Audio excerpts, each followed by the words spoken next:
You can do it. Come on, run. Yes, come fast. Yes. मैं जीता, मैं first आया। थक गए यार। चल कुछ और गेम खेलते हैं। फुटबॉल खेलें? नहीं यार, कुछ बैठने वाला गेम खेलते हैं। अंताक्षरी? नहीं।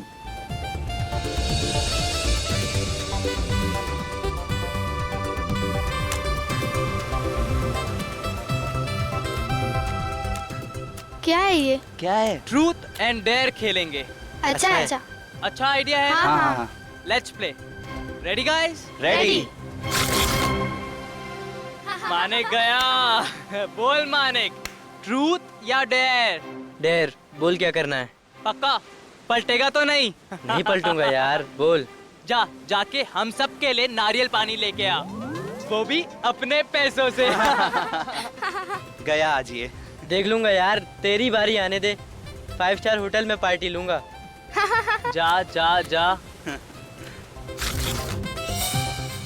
रोहन, बोल ठाकुर, सच बोलेगा या करतब दिखाएगा? सच बोलूं और तेरे सामने? हम तो करतब दिखाएंगे। चल ठीक है, फिर जा उस समंदर में जाके डुबकी मार, वो भी 5 मिनट तक। ठीक है मी, तुझे पता है ना कि मैं तैर नहीं पाता हूँ। तो मैंने कब बोला तुझे तैरने को? मैं तो बोल रहा हूँ जाके डुबकी लगा। 5 मिनट कैसे रह पाएगा वो? Be fair. चल ठीक है, तेरे लिए 2 मिनट, इतना तो कर सकता है ना डरपोक? देख अभी, मैं डरपोक नहीं हूँ। हाँ, मैं तो कहता हूँ तू जागृति की चूड़ियाँ पहन ले। देख अभी, चुप हो जा वरना। क्या करेगा है? चुप हो जा तू। क्या करेगा तू? रुक जा। क्या करेगा मार दूंगा। बता ना। रुक जा। क्या करेगा? अरे रुको। मार दूंगा तुझको, मैं क्या बोल रहा करेगा हूँ। है? अरे रोहन रुक जा, उसमें कुछ है। दिखा, ये इसको क्या है? खोल के देखते हैं।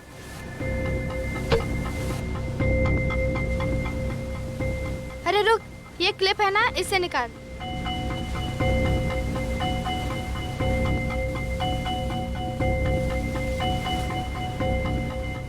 Thank you.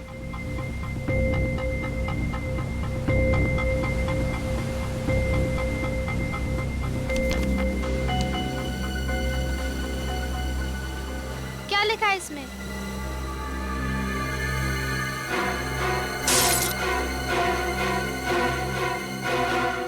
मेरे भाई ने मुझे गोली मार दी है और मैं मर रहा हूं। उसे इसकी सजा मिलनी चाहिए, उसने मेरा भरोसा तोड़ा है। मैं उससे मिलने इतनी दूर अपने शहर जा।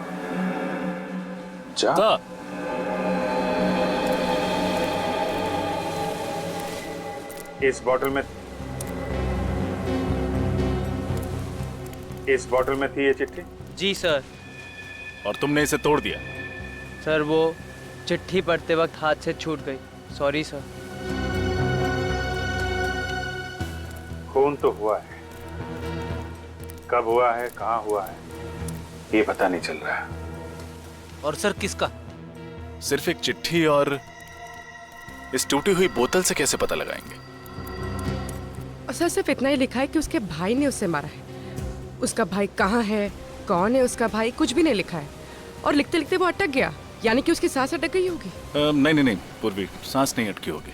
नहीं तो वो चिट्ठी को बोतल में डाल के समुद्र में कैसे फेंक पाता? जरूर कुछ और हुआ होगा, कुछ अचानक। शायद वो खूनी वापस आ गया हो और हड़बड़ी में आके उसने सेंटेंस को आधा छोड़ दिया, चिट्ठी को बोतल में डाला और समुद्र में फेंक दिया।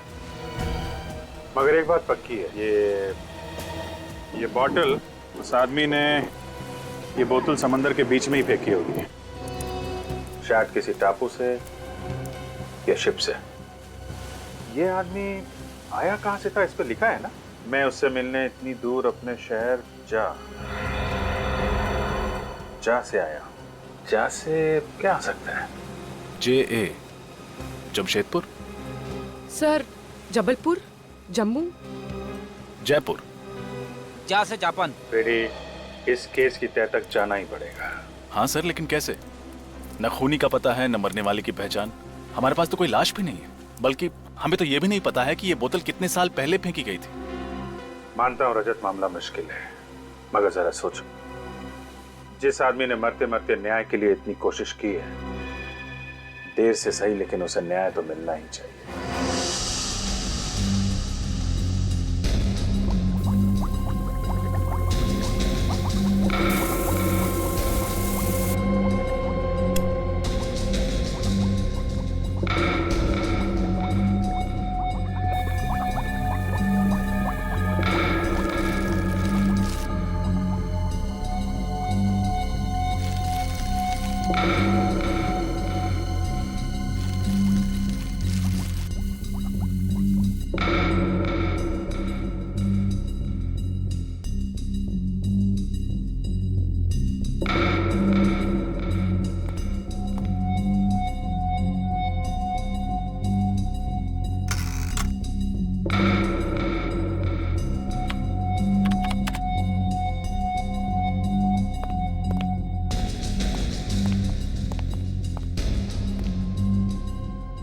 बहुत बिजी है, मुंडी ऊपर करने के लिए भी वक्त नहीं है। तो और क्या, मुझे 24 घंटे बिजी रखना तो तुम्हारा परम कर्तव्य है, और मानना पड़ेगा बॉस, तुम अपने कर्तव्य को बहुत जिम्मेदारी के साथ निभाते हो।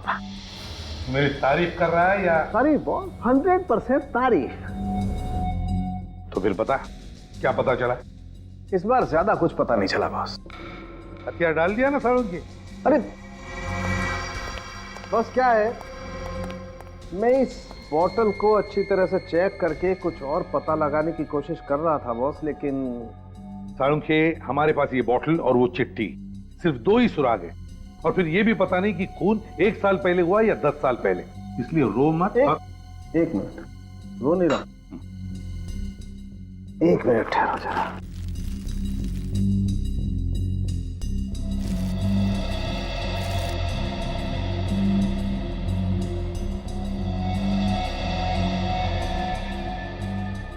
ये देख रहे हो? सर, ये तो सफेद नमक की तरह लग रहा है। सर, पता चल सकता है कि इसमें क्या था? ये बोतल एक शराब की बोतल थी, और उस चिट्ठी को इस बोतल में डालने से पहले इस बोतल को खाली किया गया था। शराब की बोतल? हाँ राजू, अल्कोहल टेस्ट एकदम पॉजिटिव है। अच्छा सारुंखे, तू बता सकता है इस बोतल में कितनी पुरानी शराब थी? इससे अंदाजा लगा सकते हैं कि ये चक्कर कितना पुराना है। नहीं बस, ये मुमकिन नहीं है। फिर रोने लगा तू यार? अरे रोने की बात नहीं है। तो फिर? दरअसल इस बोतल में जितनी भी शराब थी वो सब उड़ चुकी, और समंदर के खारे पानी में बहते बहते इसके सारे के सारे केमिकल कॉम्बिनेशन बदल चुके हैं। मतलब इस बोतल के बारे में अगर हमें और जानना है, जैसे कि ये कहाँ बनाई गई, इसका डिजाइन क्या था, तो हमें इसके सारे टूटे हुए टुकड़ों को जोड़ना पड़ेगा। हाँ, कोशिश करके देख सकते हैं, लेकिन अच्छा सारुंखे, इस बोतल के अंदर जो वो चिट्ठी मिली है जिस पर खून लगा हुआ, उस खून का डीएनए टेस्ट तो किया है ना तुमने? हाँ सर। तो फिर क्या पता चला? ये खून किसी आदमी का है जिसकी उम्र 30 से 40 साल के बीच की होगी। लेकिन साहब, इसके अलावा हमें और कोई खास बात नहीं पता चली जिससे इस आदमी की पहचान हो सके। अच्छा, और कुछ नहीं? नहीं, क्योंकि खून पूरी तरह से सूख चुका है, इसलिए ये पता लगाना बहुत मुश्किल है कि कितने साल पहले इस कागज पर लगा होगा। लेकिन ये कागज, इस कागज से तो कुछ पता चला होगा। हाँ, ये कोई साधारण कागज नहीं है। मैंने इस कागज के छोटे से टुकड़े पर एक खास केमिकल टेस्ट किया है। ये देखिए सर, ये हरे रंग के दाग दिख रहे हैं आपको? हाँ। ये क्लोरोफिल के दाग है जो हरे पत्तों पे पाए जाते हैं, प्लांट सेल्यूलोज। सर, ये कागज कोई मशीन में बनाया हुआ कागज नहीं है, इनफैक्ट हैंडमेड पेपर है जो सूखे फूल और पत्तों से बनाए गए। और एक बात सर, इस पेपर पर यहाँ पर मुझे कुछ एम्बोस किया हुआ दिखा है।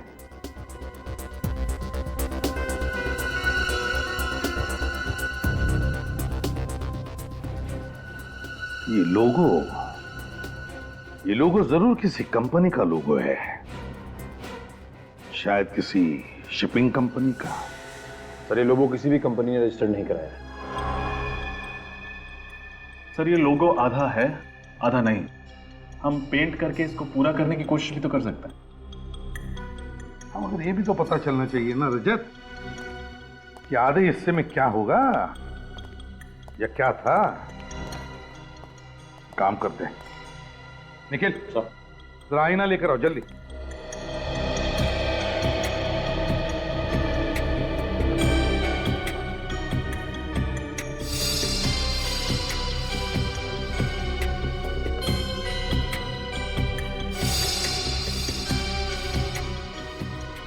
ये देखो सर, रिफ्लेक्शन में तो साफ दिख रहा है बी अक्षर, कैपिटल बी।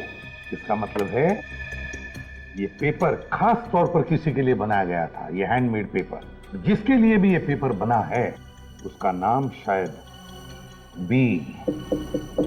बी से शुरू होता है। लेकिन सर, इस अक्षर बी से ये कैसे पता चलेगा कि मरने वाले का नाम क्या था? सचिन, अगर ये पता चल जाए ना कि इस पेपर के बनने में किन किन फूल और पत्तों का इस्तेमाल हुआ, तो उस आदमी को भी हम ढूंढ निकालेंगे। सर, फूल पत्तों की खास जानकारी तो एक बॉटनिस्ट को ही होगी। बॉटनिस्ट? मिस्टर अभिजीत, आपकी ये फोरेंसिक रिपोर्ट 100% सही है। ये पेपर वनस्पति के अलग अलग भाग से बनाया है, जैसे कि फूल, पत्ते, घास और पेड़ की शाखाओं को सुखाकर बनाया गया है। सर ये तो बहुत कॉम्प्लिकेटेड रेसिपी है, किस चीज का कितना भाग है ये कैसे पता चलेगा? अगर आप चाहे तो इस पेपर के मैं सारे भाग, सारे कंपोनेंट अलग करके आपको दे सकता हूँ, लेकिन पहले मुझे पता तो चले कि आप एग्जैक्टली जानना क्या चाहते हैं। जानना तो हमें ये है सत्कार जी कि जिस आदमी ने ये नोट लिखा है वो कौन था और रहता कहाँ था। अब ये मैं कैसे बता सकता हूँ? ठीक है, फिर आप ये बता दीजिए ये जो पेपर जिन फूल और पत्तों से बना है वो कहाँ पाए जाते हैं? सर इसके लिए मुझे थोड़ा वक्त चाहिए, कुछ टेस्ट करने पड़ेंगे और टेस्ट के वक्त शायद ये नोट खराब हो सकता है। नहीं, आप उसकी चिंता मत कीजिए, इसका फॉरेंसिक एग्जामिनेशन हो चुका है।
पेपर के अंदर सूखी हुई पत्ती।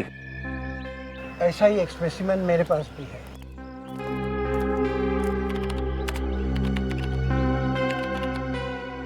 ये देखिए। सर ये दोनों पत्ते तो एक जैसे हैं, ये कैसे पता चलेगा कि ये कौन से पेड़ के हैं? ये देवदार पेड़ के पत्ते हैं। देवदार? ये देवदार तो मैदानी इलाकों में पाए नहीं जाते हैं, पहाड़ी इलाकों में मिलते हैं ना, ये हिल स्टेशन पे। जी सर, 1800 से 3000 मीटर की ऊंचाई पर ये देवदार के घने जंगल होते हैं। सर मतलब विक्टिम बी पहाड़ी इलाकों में रहने वाला था? हिमाचल प्रदेश या उत्तराखंड का हो सकता है। विक्टिम बी ने लिखा है कि वो ऐसी जगह रहता था जिसका नाम JA से शुरू होता है। सत्कार साहब आपका लैपटॉप यूज कर सकते हैं? जी बिल्कुल। अब देखो सर्च करो, कोई जगह ऐसी है कि जो JA से शुरू होती है?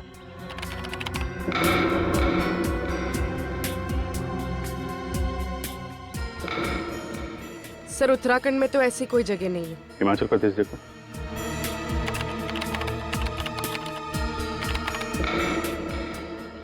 सर ये देखिए जंतवाड़ी, और ऐसी कोई जगह नहीं है जो JA से शुरू होती है। गुड, चलो कम से कम ये तो पता चल गया कि विक्टिम बी हिमाचल प्रदेश का है, शायद जंतवाड़ी का। किसका खून हुआ साहब जी? कोई हमारी जंतवाड़ी का था क्या? हाँ, हमें शक है कि वो आदमी जंतवाड़ी का ही रहने वाला था। तो साहब इतने सालों में हमारे कस्बे में तो ऐसा कुछ हुआ नहीं सर कभी। शायद वो आदमी पहले यहाँ पे रहता था, बाद में किसी और शहर में बस गया हो। अच्छा साहब, अब हम आपकी मदद कैसे करें ये बताइए। ये कागज देखकर। ये कागज? अब इसे देख के हम आपको क्या बताएं साहब। देखो हमें ये पता करना है कि जंतवाड़ी में ऐसी कोई मिल है क्या जहाँ पे ऐसे हैंडमेड पेपर्स बनाए जाते हैं? नहीं साहब, ऐसा तो कोई मिल नहीं है इधर। अच्छा, ये फूल और देवदार के पत्तों को सुखा के कागज बनाया जाता था ना, वो यहाँ पे कहीं बनता है क्या? कोई ऐसा आदमी हो जो बनाता हो?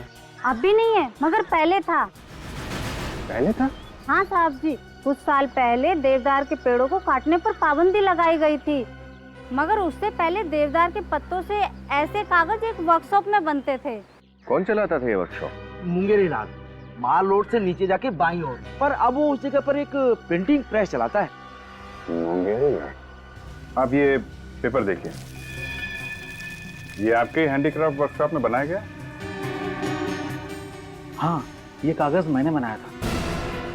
मेरा मतलब पूरा राइटिंग पैड मैंने बनाया था। किसके लिए बनाया था ये?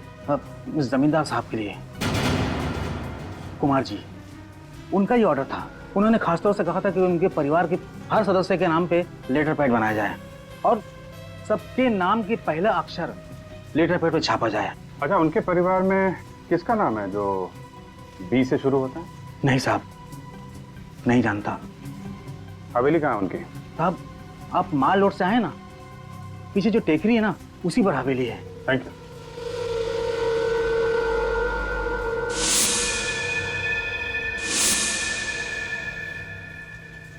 हेलो, सीआईडी के लोग आए थे यहाँ पे।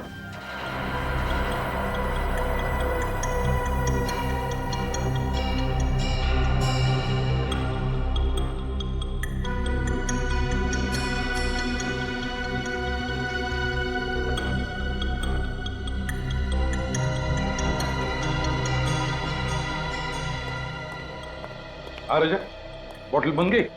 यस सर, हो गया। Wonderful, very good. सर ये बॉटल की एक तरफ किसी कंपनी का लोगो छपा हुआ है। हाँ ठीक है। और बॉटल की दूसरी तरफ 50 एम्बॉस्ड है।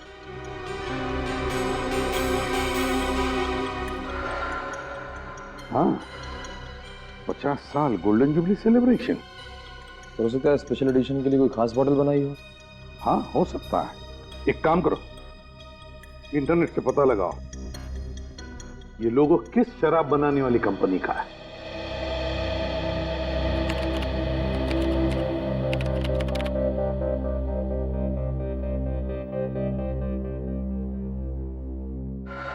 सर ये ब्राजील की कोई कंपनी, और शराब भी ब्राजील की ही है। लेकिन ये बोतल और उसके अंदर की चिट्ठी मिली हिंदुस्तान में, और मौत हुई किसी हिंदुस्तानी की। पता लगाना पड़ेगा ये कौन सी हिंदुस्तानी कंपनी है जो ब्राजील की इस कंपनी से शराब आयात करती है, इंपोर्ट करती है।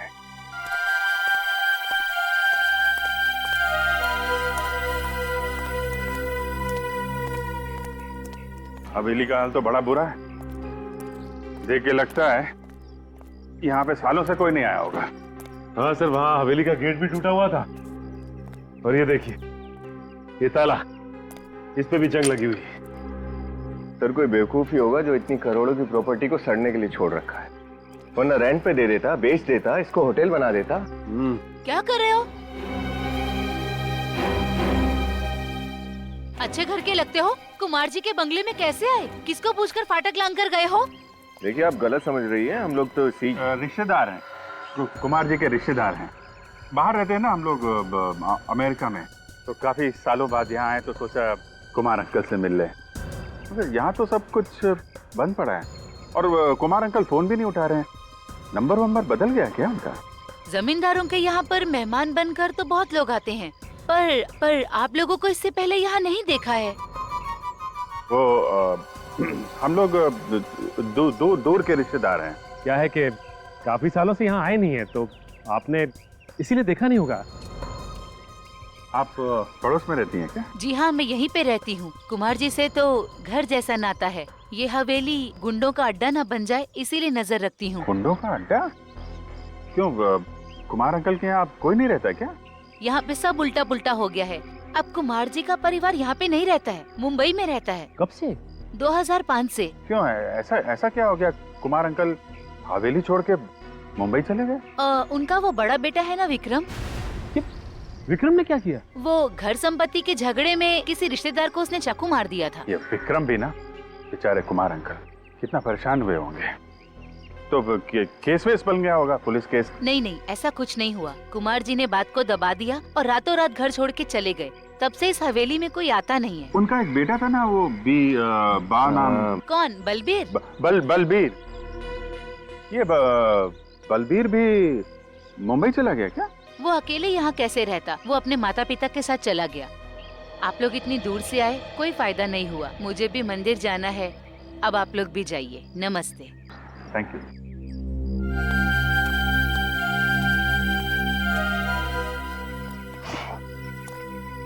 चलो कम से कम ये तो पता चल गया कि मरते वक्त जिस आदमी ने चिट्ठी लिखी थी उसका नाम बलबीर था। सर नाम तो पता चल गया, लेकिन ये कैसे पता चलेगा कि उसे गोली किसने मारी? हो सकता है उसका राज इस वीरान हवेली में ही छुपा हो।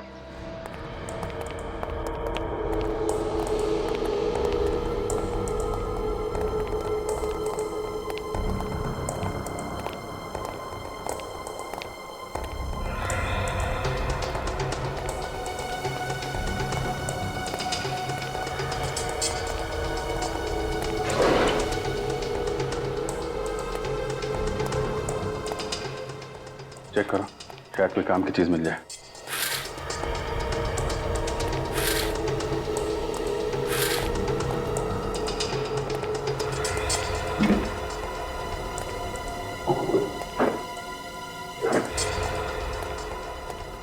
कुछ नहीं मिला सर। सब? हाँ सचिन।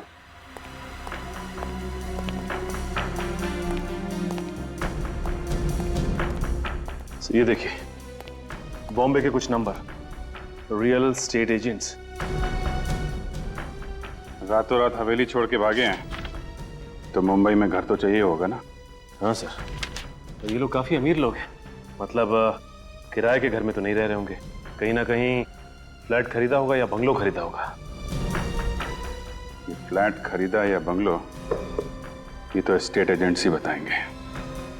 मैंने ये जो बाहर औरत मिली थी ना, रजनी, उससे इस घर में रहने वालों के स्केच बनवा लो। Yes sir. सर, ये शराब इंडिया में सिर्फ 3 कंपनियां इंपोर्ट करती हैं और उनमें सबसे बड़ा इंपोर्टर मैं हूं। और इस पे जो 50 का मार्क क्या है? ब्राजील की कंपनी ने जब 50 साल पूरे किए तो उन्होंने एक स्पेशल कंसाइनमेंट तैयार की थी, limited edition. Limited edition? Yes sir, special edition. तो ये लिमिटेड एडिशन की शराब को इंपोर्ट करने का कॉन्ट्रैक्ट भी इन तीनों इंपोर्टर्स को मिला था? नो सर, सिर्फ मेरी कंपनी को ही मिला था। अक्टूबर 2007 का ये स्पेशल बैच था। अक्टूबर 2007 का लिमिटेड एडिशन।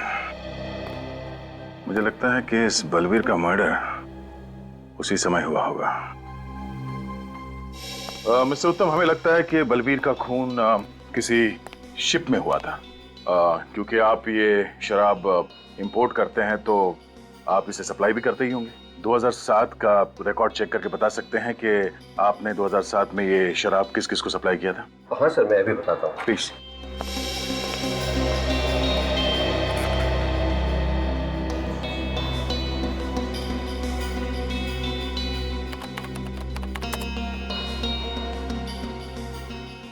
मिल गया सर। अक्टूबर 2007 में ये शराब 2 क्रूज शिप पर सप्लाई की गई थी, एक जेडियो और दूसरा डीएल क्रूज लाइन। जेडियो पर ये कंसाइनमेंट समय पर नहीं पहुंचे सर, इसलिए कंसाइनमेंट लिए बगैर ही उससे रवाना हो गई। दूसरी शिप अक्टूबर 2007 में ये शराब डीएल क्रूज लाइन पर 60 बॉटल का कंसाइनमेंट गया था। Thank you Uttam ji, thanks a lot. My friend. अरे नयन सुख, अरे जल्दी कर, तू मेरा असिस्टेंट होके भी आज तक तूने मुझे कोई सुख नहीं दिया रे। ऐसा क्यों बोल रहे हैं सर? अब तक तो सीआईडी भी नहीं आई। मेरे तो हाथ पांव ढीले पड़ रहे हैं सर, कहीं आपके साथ साथ मुझे भी ना अंदर कर दे। वो बंद रख, ढूंढ जल्दी। प्रताप जी सर। सीआईडी सर, मैंने तो सिर्फ उनको मकान दिलाया था, बाकी मैं कुछ नहीं जानता सर। नहीं, घबराने की कोई बात नहीं है। अगर आप कुमार परिवार के बारे में कुछ भी खास जानते हैं तो बताइए। हाँ सर, है ना खास बात। इस पार्टी के अलावा आज तक किसी ने भी फुल पेमेंट देके प्रॉपर्टी नहीं खरीदी। पूरा पेमेंट कैश में? हाँ मैडम, बहुत अमीर आदमी थे पर पैसों के लिए झगड़ते थे। कोई भी साथ रहना नहीं चाहता था। मुझसे कहा कि 3 मकान ले लें, वो भी कैश पेमेंट, ब्लैक मनी। सोचिए उनके पास व्हाइट मनी कितनी होगी। 3 घरों का सौदा किया आपने, वो भी ब्लैक मनी। सॉरी सर, लेकिन मैं क्या करता, कुछ पार्टियां होती हैं ऐसी हैं सर। ये कितने साल पुरानी बात है? ये जून 2005 की मैडम। जून 2005 यानी 7 साल पुरानी। हाँ मैडम। फिर भी ऐसे स्पेशल क्लाइंट्स का चेहरा तो आपको याद होगा ही। हाँ मैडम, याद है ना। सर, ये फाइल मिल गई। ये देखिए, ये उनके पासपोर्ट साइज फोटो भी हैं और उनके सिग्नेचर हैं इस पेपर पर।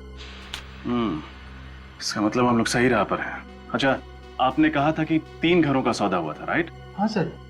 सर, एक तो उनके पिताजी ने लिया था, मिस्टर कुमार, और दूसरा उनके बड़े बेटे मिस्टर विक्रम, और तीसरा उनका मझला बेटा अभिमन्यु ने लिया था। और उनका सबसे छोटा बेटा बलबीर, उसने कोई घर नहीं खरीदा? हाँ सर, उसके पास पैसे नहीं थे, इसलिए वो घर नहीं लिया।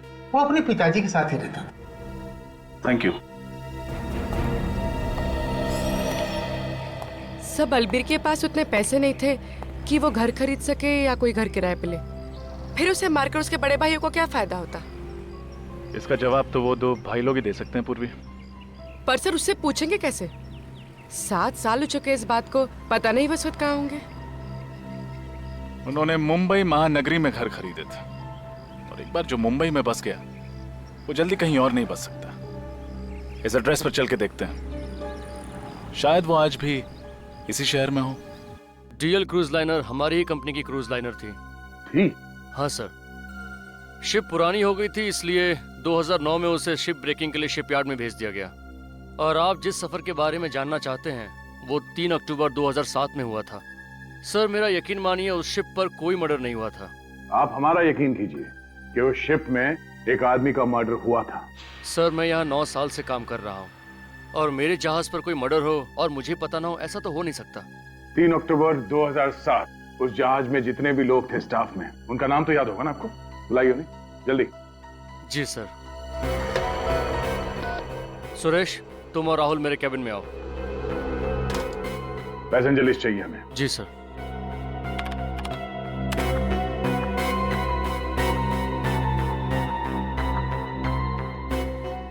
बलबीर कुमार का नाम लिस्ट में है? हाँ सर, पर वो। हाँ सर।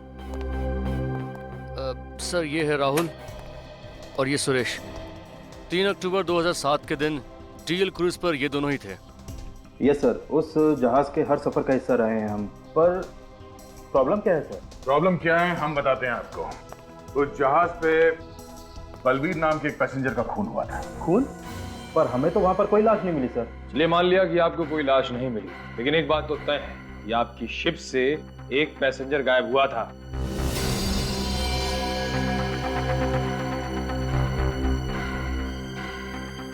हाँ सर, एक पैसेंजर गायब तो हुआ था। तो तुम लोगों ने उसे ढूंढने की कोशिश नहीं की? हाँ? सर पूरा शिप छान मारा पर वो पैसेंजर हमें नहीं मिला। हमें लगा कि वो शायद गलती से समुद्र में गिर गया हो, और उसके फैमिली वालों ने भी उसके बारे में कोई इंक्वायरी नहीं की। तो पैसेंजर लिस्ट चेक करो। बलबीर का भाई या उसका कोई रिश्तेदार साथ में था क्या?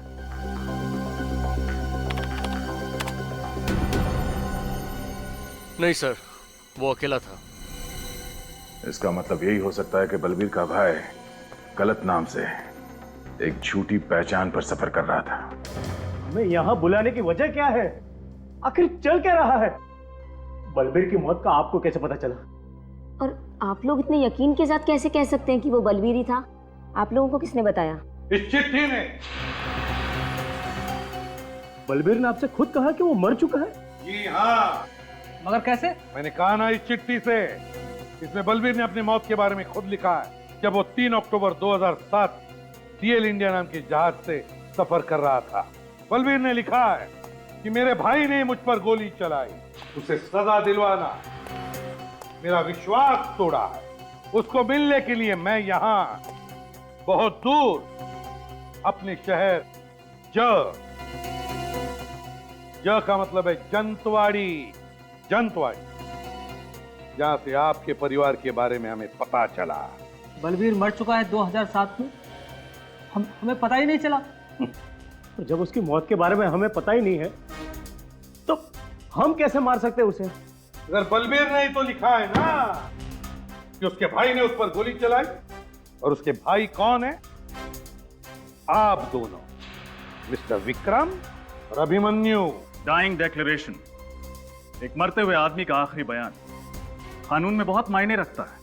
सर उसने हमें क्यों दोषी ठहराया है, जबकि 3 अक्टूबर 2007 को हम डीएल इंडिया नाम की शिप पे थे ही नहीं। सर आप चाहे तो पैसेंजर की लिस्ट चेक कर सकते हैं। सितंबर 2007 के बाद हम बलबीर से मिले ही नहीं। और एक बात, इस बात की क्या गारंटी है कि ये चिट्ठी बलबीर ने ही लिखी है? सर किसी ने हमारे साथ भद्दा मजाक किया है सर। मैं मानती हूँ कि इनकी बलबीर से ज्यादा बनती नहीं है, लेकिन इसका मतलब ये तो नहीं ना सर कि मेरे पति और देवर इस हद तक गिर सकते हैं। तो फिर इतने सालों तक आपने ये जानना जरूरी क्यों नहीं समझा कि बलबीर कहाँ है? भाई था आखिर वो इनका। सर हमारा बलबीर से पैसों और जंतवाड़ी की हवेली को लेकर प्रॉब्लम चल रहा था और इसी बात को लेकर वो हमसे नाराज था और हमारे माँ बाप के देहांत के बाद तो हमसे कोई नाता रखना ही नहीं चाहता था। एक बात आप सब लोग ध्यान में रखना, जब तक हमारी तहकीकात पूरी नहीं होती आप में से कोई भी ये शहर छोड़कर नहीं जाएगा, समझे? जा सकते हैं आप लोग।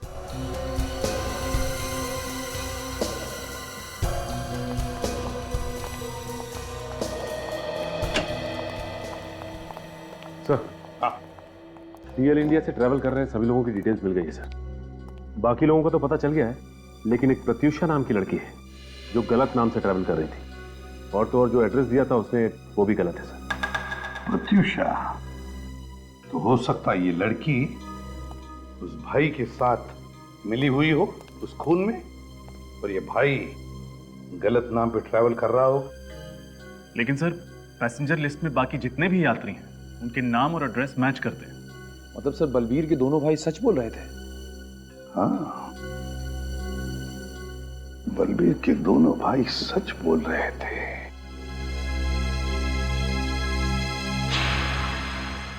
अच्छा, क्या हुआ सर? रजत, बलबीर के भाई विक्रम और अभिमन्यु ने हमसे कहा कि सितंबर 2007 के बाद उन्होंने बलबीर को देखा ही नहीं था, और बलबीर की मौत हुई अक्टूबर 2007 में। तो इसका मतलब है उस एक महीने में, मतलब सितंबर और अक्टूबर के बीच बलबीर जंतवाड़ी में ही था, जंतवाड़ी में। सर लेकिन जंतवाड़ी के उस हवेली पर जो औरत थी उसका कहना था कि बलबीर वहां कभी आया ही नहीं, तो क्या वो औरत झूठ बोल रही है? हो सकता है बलबीर उस जंतवाड़ी की हवेली में रुका ही ना हो, जंतवाड़ी में ही किसी और जगह पे ठहरा। लेकिन सर वो ऐसा क्यों करेगा? क्योंकि बलबीर जंतवाड़ी की वो हवेली अपने नाम पर करना चाहता था, और ये बात तो अपने भाइयों से छुपाना चाहता था। मगर सर ये बलबीर जंतवाड़ी में रुका कहाँ होगा? वो तो हम पता लगा ही लेंगे सचिन, पता लगा ही लेंगे, लेकिन उससे पहले ये पता लगाना चाहिए कि ये बलबीर जंतवाड़ी में किस वकील से मिला था।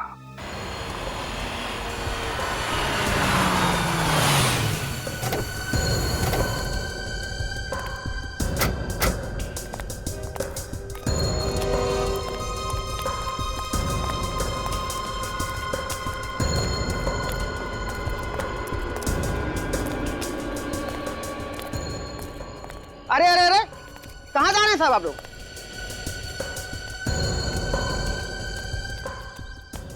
कहाँ जा रहे हैं साहब आप लोग? वो संजीव साहब से मिलना था। आप लोग कौन है? सीआईडी मुंबई। सीआईडी? आप ही लोग उनसे मिलने गए हो साहब? वो क्या? मगर हमने तो उनसे कहा था कि हम यहाँ घर पे आ रहे हैं उनसे मिलने के लिए। पता नहीं साहब। लेकिन हमसे मिलने कहाँ गए, कुछ तो बताया होगा तुम्हें। माल रोड गए साहब वो। Mall road? मॉल रोड पे क्यों? 15 मिनट पहले एक आदमी आया था साहब, उसने बोला कि माल रोड में सीआईडी आपका इंतजार कर रही है, और साहब उसी के साथ चले गए वो। समझदार आदमी किसी की बातों में कैसे आ गया? तुमने इस आदमी को पहले कभी देखा था? उसको साहब मैंने जंतवाड़ी में कई बार देखा साहब। कैसे दिखने में कैसा ही? सर वो सांवला सा और 5-5.5 फुट लंबा होगा साहब, और रंग बिरंगी टोपी पहना हुआ था और मुंह में पान चपाया हुआ था साहब वो।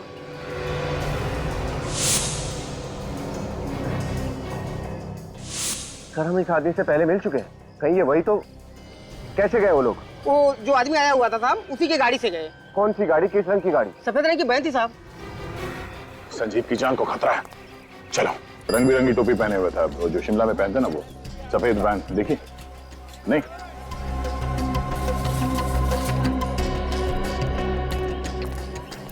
देखिए, आपने किसी ऐसे आदमी को देखा है जिसका रंग सांवला सा है, कद करीब 5-5.5 फीट इंच, और सर पर रंग बिरंगी टोपी पहनता है जिस पर हाथ की कारीगरी हुई है, सांवला सा है, अक्सर पान चबाता हुआ यहीं मार्केट में घूमता रहता है, और शायद उसके पास सफेद कलर की वैन है। शायद आप मंगू की बात कर रहे हैं। मंगू? जी हाँ, वही वही। 1 नंबर का छटा हुआ बदमाश है वो, मॉल रोड पर अपना अड्डा जमा कर बैठा रहता है। आपने उसे देखा है क्या अभी? अभी हाँ, वो अपनी गाड़ी में इधर से ही गया है, उस तरफ। Thank you sir. सर जिस औरत ने उस आदमी को देखा उसका नाम मंगू है, अभी ऊपर की तरफ गया है। चलो। बचाओ बचाओ, हेल्प हेल्प। अब तू रोएगा और मैं हंसूंगा। चुप! अरे छोड़ दो मुझे, छोड़ दो, छोड़ दो मुझे। अरे मैंने तुम्हारा क्या बिगाड़ा भाई, छोड़ दो मुझे। किसके लिए छोड़ दूं? हैं? अरे मेरी बात सुनो, तुम्हें जरूर कोई गलतफहमी हुई है भाई, छोड़ दो मुझे। किसके लिए छोड़ दूं? छोड़ दो मुझे। किसके लिए छोड़ दूं? अरे छोड़ दो मुझे। वकील बाबू, मुझे जाने दो प्लीज, मुझे जाने दो। मैंने तुम्हारा क्या बिगाड़ा है, प्लीज मुझे जाने दो। क्या है ना वकील साहब कि अगर आप जिंदा रहे तो बलबीर के बारे में सीआईडी को सब पता चल जाएगा। अब बलबीर का राज छुपाने के लिए हम मोटा पैसा लिए। क्या है वकील बाबू, आपकी जबान तो बंद होती नहीं है वकील साहब, मरना तो पड़ेगा ही ना आपको। देखो मैंने तुम्हारा क्या बिगाड़ा, तुम मुझे क्यों मारना चाहते हो? मैंने तुम्हारा क्या बिगाड़ा? देखो मुझे जाने दो मुझे, प्लीज मुझे जाने दो, मुझे मत मारो।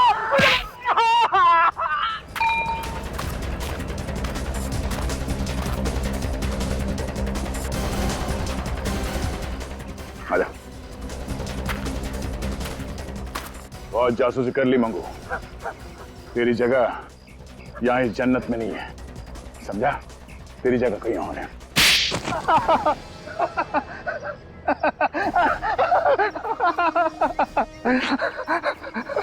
जो कुछ बताएगा सच सच बताना, वरना। साहब मुझे सिर्फ इंफॉर्मेशन देने के पैसे मिलते हैं साहब। जमींदार साहब के बेटे बलबीर के विषय में कोई भी पूछताछ करता है, बस मैं उन्हें एक फोन लगा देता हूँ सर। किसको बताता था? अब एक औरत है, मैंने उसे देखा नहीं है सर। औरत? तो संजीव जी सर, आपके मुताबिक बलबीर का झगड़ा उनके भाइयों से था? हाँ सर, खानदानी हवेली को लेकर भाइयों में खूब झगड़ा हो रहा था सर। तो बलबीर आपके पास यहाँ आया क्यों? बलबीर के माता पिता के गुजर जाने के बाद वो अपने भाइयों से छुपकर मुंबई से भाग निकला, खानदानी हवेली पर अपना अधिकार जमाने के लिए। उसे यकीन था सर कि उसके भाई आसानी से मानेंगे नहीं और उसके पेपर को कोर्ट में चैलेंज करेंगे। मगर ये औरत कौन है, बलबीर ने कभी बताया? नहीं सर। सर ये बलबीर अचानक यहाँ से भागकर मुंबई क्यों चला गया? हाँ, वो हवेली लेने आया था तो फिर यहाँ से भागा क्यों? पर हाँ सर, उस दिन जाने से पहले।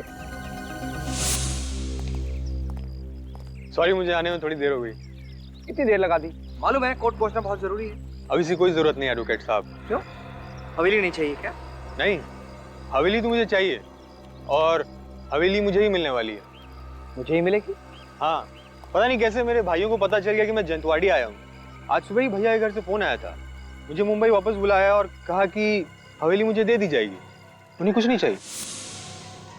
बलबीर ने कहा कि भैया के घर से फोन था। जी। किसने फोन किया बताया? नहीं सर, नाम तो नहीं बताया। ये केस तो फिर से उलझ गया सर। किसका फोन आया था ये तो हमें पता ही नहीं, पर बलबीर यहाँ से सीधा जहाज पर गया, लेकिन उसका भाई तो कभी जहाज पर गया ही नहीं।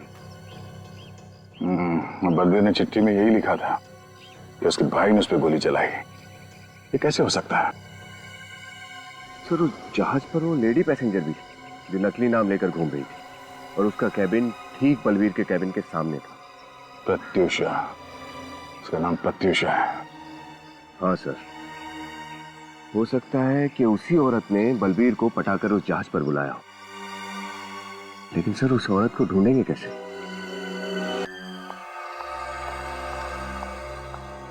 जी कहिए। हेलो मैडम, मैं डीएल क्रूज का मैनेजर हूँ। सॉरी इतनी रात को आपको डिस्टर्ब कर रहा हूँ। ओके। मैं एक जरूरी खबर लाया हूँ। खबर? कैसी खबर? हमारी शिप डीएल क्रूज पर मिस प्रत्यूषा ने 3 अक्टूबर 2007 को ट्रैवल किया था एग्जीक्यूटिव क्लास में। उन्हें लकी ड्रॉ में एक फ्री गिफ्ट कूपन मिली है हमारी नई क्रूज पर यूरोप के लिए। तो क्या मैं मिस प्रत्यूषा को पर्सनली ये फ्री गिफ्ट कूपन दे सकता हूँ? प्रत्यूषा? कौन प्रत्यूषा? देखिए हमारे घर में इस नाम की कोई औरत नहीं रहती है, आप शायद गलत एड्रेस पे आए हैं। मिस प्रत्यूषा 91 पॉकेट ए, सतारा कॉलोनी, 7 बंगलोज, अंधेरी वेस्ट, मुंबई। बिल्कुल सही एड्रेस पे आए हैं सर। पर आपने सुना नहीं, यहाँ पर कोई प्रत्यूषा नहीं रहती है। और ये कैसी शिपिंग कंपनी है कि अपने मैनेजर को रात में किसी के घर भेजती है फ्री गिफ्ट कूपन देने के लिए? चलिए निकले यहाँ से। माया, देखिए आप लोगों को कुछ गलतफहमी हो रही है। एड्रेस सही है, लेकिन 3 अक्टूबर 2007 को हमारे घर से डीएल क्रूज पे कोई गया ही नहीं था।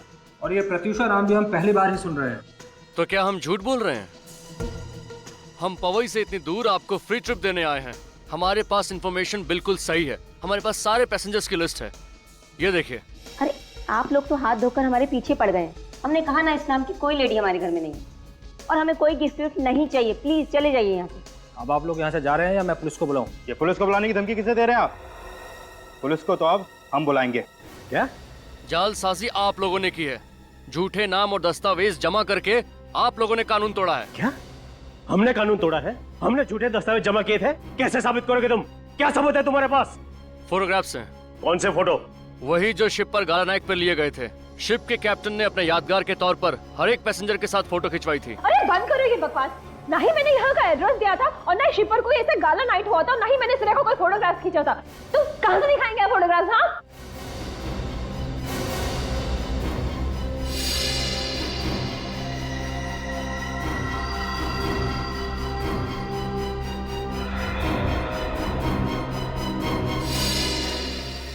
माया, क्या कहा तुमने? तुम्हें कैसे पता चला कि उस दिन क्रूज पर कोई गाला नाइट हुई नहीं थी और प्रत्युषा ने कोई फोटो नहीं खिंचवाई थी? क्योंकि ये उसी शिप में थी।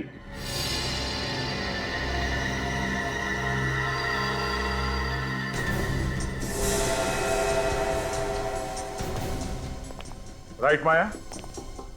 या प्रत्युषा को? हाँ? क्यों मारा बलबीर को?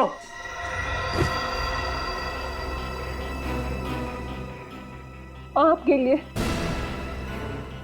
अपने बच्चों के लिए। इन्होंने तो अपने हिस्से में मिली हुई सारी जायदाद जुए में हार दी। बिजनेस में भारी लॉस हो रहा था। इनका बिजनेस तो किसी भी दिन बंद हो सकता था। पूछिए इनसे। हम लोग जयंती और अभिमन्यु की तरह सुखी नहीं थे। हालात बिगड़ते जा रहे थे।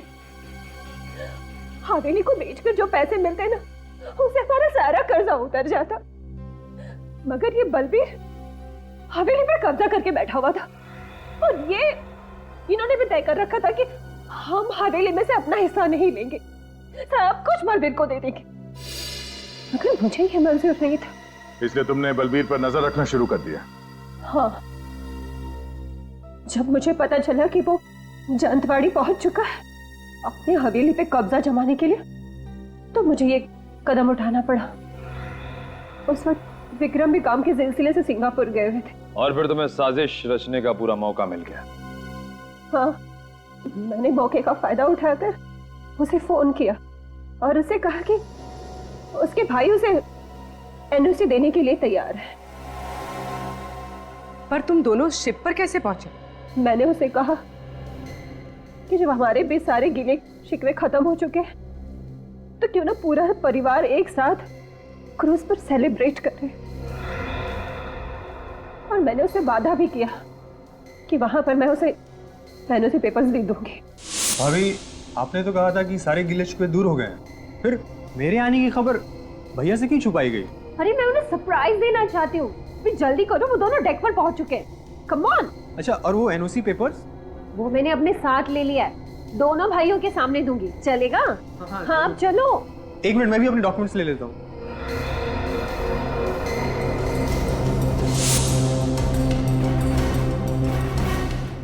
अरे ये अब क्या करी भाभी? बलबीर बेवकूफ तो था नहीं। उसे पता था कि सिर्फ विक्रम के एनओसी से कुछ नहीं होगा, इसलिए मैंने अभिमन्यु भैया का भी नाम जोड़ दिया। एनओसी और अपने भैया से मिलने की खुशी में बलबीर तुम्हारे झांसे में आ गया और तुमने उसे गोली मार दी। लेकिन बलबीर ने तो उस चिट्ठी पर लिखा था कि उसे उसके भाई ने मारा है। गोली चलाते वक्त मैंने उसे कहा था कि उसका भाई उससे नफरत करता है। तुम उसके रास्ते के कांटे हो, वो नहीं चाहते कि तुम जिंदा रहो। ये सोचो कि ये गोली मैंने ही तुम्हारा भाई चला रहा है। और ये सुन के बलबीर टूट गया, सदमा बर्दाश्त नहीं कर पाया और चिट्ठी में ये लिख दिया कि उसके भाई ने उसे गोली मारी है। बलबीर को मरे तो 5 साल हो गए, अब तक तुमने हवेली अपने नाम क्यों नहीं कराई? वो सब इनकी वजह से। कितनी बार कहा है इनसे कि भूल जाओ बलवीर को। अगर वो हवेली में इंटरेस्टेड होता तो सब कुछ छोड़ छाड़ कर नहीं जाता, पर यह है कि नहीं, वो एक दिन जरूर वापस आ जाएगा, जरूर वापस आ जाएगा। पर विक्रम को मालूम नहीं था कि बलवीर कभी वापस आने वाला नहीं था, क्योंकि तुमने उसे मार दिया। भाभी मां समान होती है, और तुमने उस रिश्ते को बदनाम किया है और इस घर को भी तोड़ दिया। You are under arrest Mrs Maya.